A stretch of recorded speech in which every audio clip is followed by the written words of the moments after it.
In her fascinating book, American journalist Alexandra Robbins claims to have unearthed a skull and bones plan to dominate the world.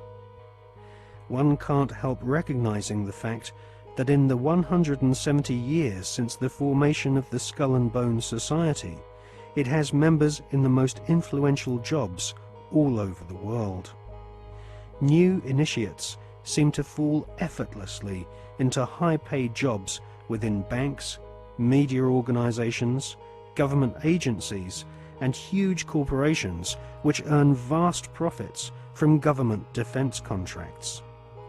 Some researchers claim that all members agree to tithe their wealth over to the society, thus ensuring that their offspring will become future initiates of the Brotherhood of Death.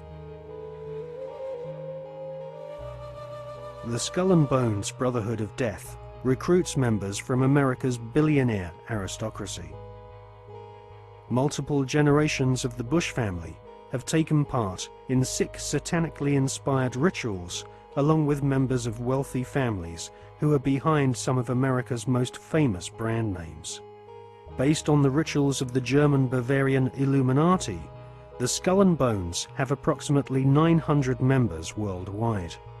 George W. Bush has initiated 5 fellow Bonesmen to join his administration, including William Donaldson, who is head of the American Securities and Exchange Commission. Upon initiation into the Skull and Bones, candidates are told that they must forever deny their membership.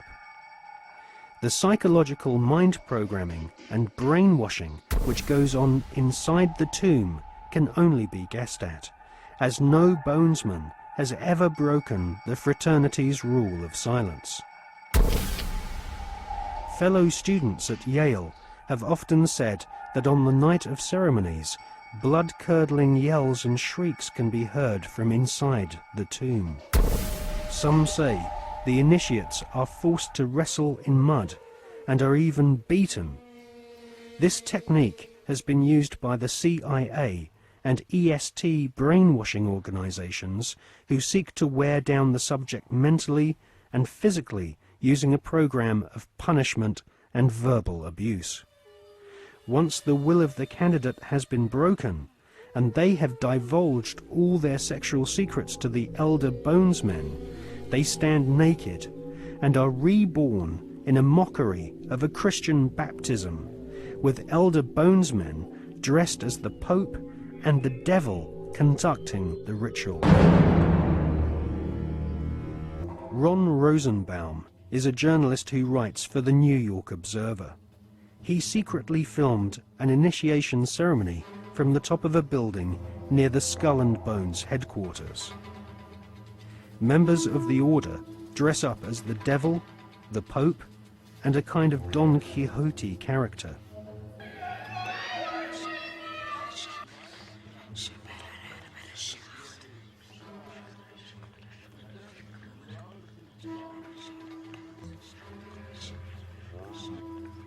The Pope wears a white monogrammed slipper which rests upon a stone skull. Each initiate is led into a chamber where fellow members shout obscenities and abuse the new initiate. The initiates are told that they are superior beings and are part of a privileged elite who use war, terror, and famine to control Earth's human population. This callous philosophy was illustrated in the Hollywood movie Skulls, made in 1999.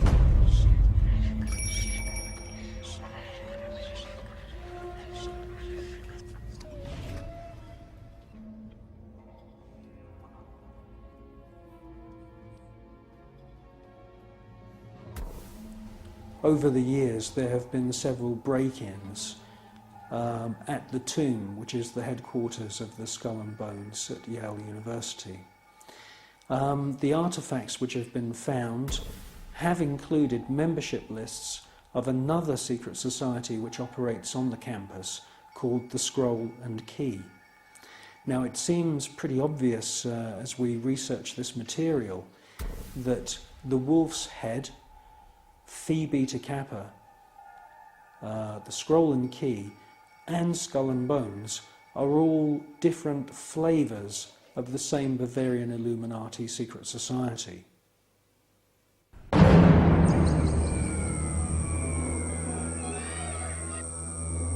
One by one, each new member is thrust to his knees and bows before the devil.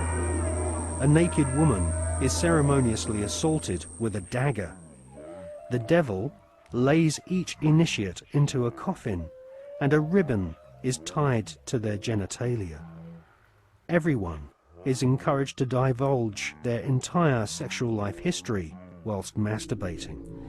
With all their innermost secrets known to the other bonesmen, the new initiates are threatened with blackmail if they ever reveal the secrets of this Masonic order.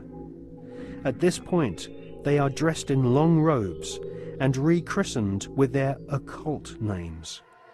The Don Quixote character taps each member on the shoulder with a silver sword and proclaims, "By our order, I dub thee Knight of Eulogia."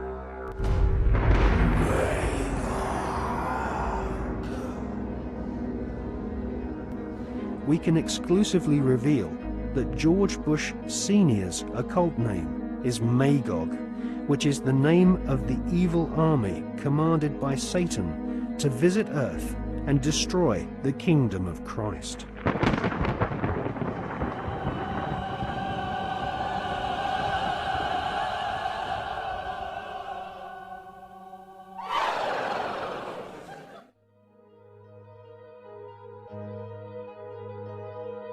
The American Ivy League colleges each have their own branches of the Skull and Bones Brotherhood of Death, indoctrinating the children of America's elite families who go on to become the captains of industry, banking, law, military, and the media.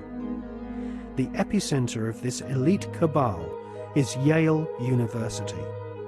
The last 3 presidents attended Yale, as did the terrorist expert Paul Bremer III, who governs Iraq for the Bush-Cheney Skull and Bones elite. Members of the Anglo-American Illuminati network also share the same philosophy. They believe in a single, all-powerful superstate, which is governed by a single world leader. If the Illuminati were successful, and their dream would come true, it would be a virtual hell on earth. That is what the New World Order is all about. It's a living hell. It's Orwell's worst dream and nightmare.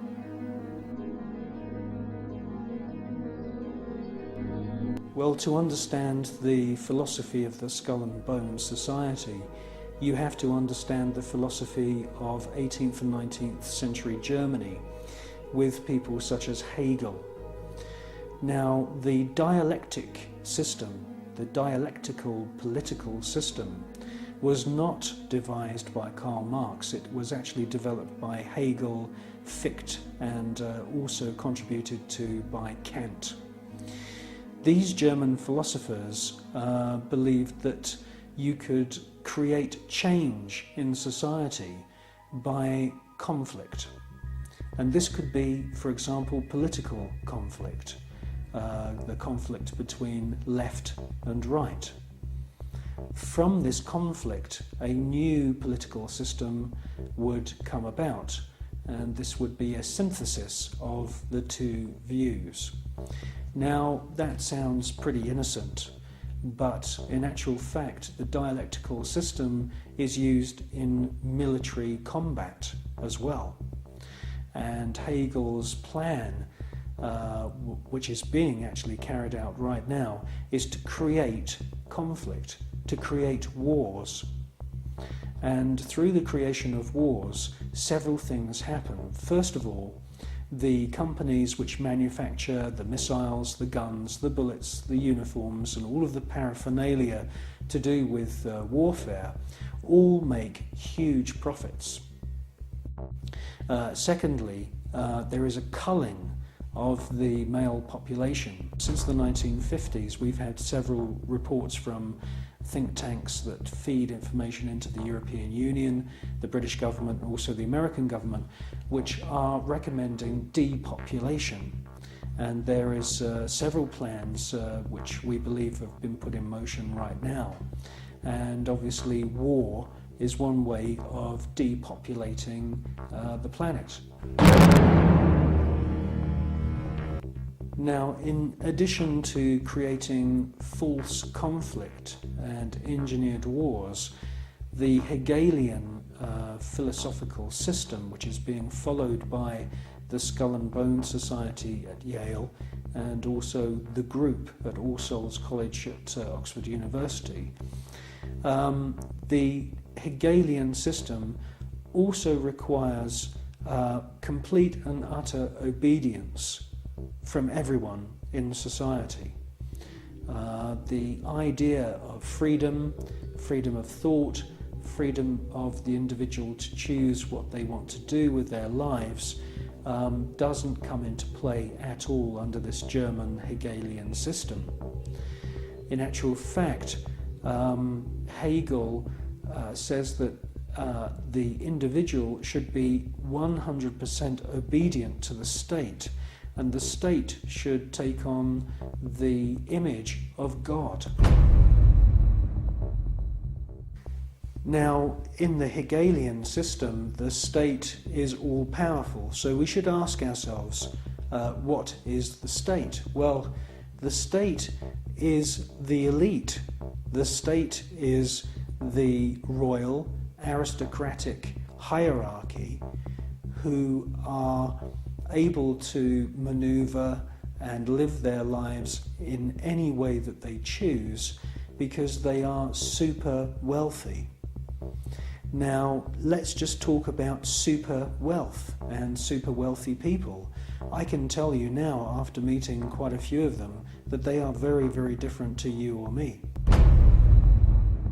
When I'm talking about super wealth, I am not talking about Puff Daddy who has allegedly 3 Bentleys. I'm talking about super wealth, family wealth, which was in the millions back in the 19th century. Now, when we look at this hierarchy of aristocrats and royal families around the world, we can see that they are the state. They are the people that the robots, I call them robots, the civil servants who run the machinery of the state. It is the civil servants who swear allegiance to this elite. When you join the British Civil Service, you do not swear an oath to serve the British people. You swear an oath to serve the monarch. It's the same when you become a spy. When you join MI5 or MI6 or any of the other DI or MI agencies, and there's many of them run by the British government, you are swearing allegiance to serve the reigning monarch, not the British people.